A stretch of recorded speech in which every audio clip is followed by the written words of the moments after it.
Bharuch Ankleshwar national highway 48 પર મોતાલી પાટિયાની સામે આવેલ એપિક્સ હોટલના કમ્પાઉન્ડમાં ઉભેલી ટ્રકમાં અચાનક આગ ફાટી નીકળતા દોડધામ મચી ગઈ હતી.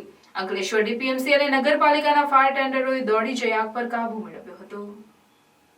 પુઠ્ઠાના બોક્સ ભરીને અમદાવાદથી નાસિક જઈ રહેલ truck number GJ18BV 6329 national highway 48 Motali પાટિયાની સામે આવેલ એપિક્સ હોટલના કમ્પાઉન્ડમાં ઊભી હતી ત્યારે કોઈ કારણોસર અચાનક આગ ફાટી નીકળી હતી, જેના પગલે નાસભાગ મચી ગઈ હતી. ટ્રકમાં આગ લાગતા ફાયર ટેન્ડરોને તેની જાણ કરવામાં આવી હતી, જેને પગલે અંકલેશ્વર ડીપીએમસી અને નગરપાલિકાના ફાયર ટેન્ડરો તાત્કાલિક ઘટનાસ્થળે દોડી આવી પાણીનો સતત મારો ચલાવી આગ પર કાબુ મેળવ્યો હતો.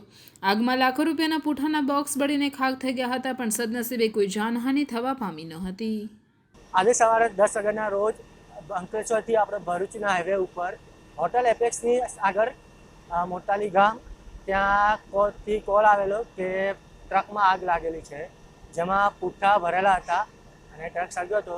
અમારી ફાયરની ટીમ તાત્કાલિક ઘટના સ્થળે પહોંચી ગઈ છે અને ફાયર ફાઇટિંગ ચાલુ કરેલી છે.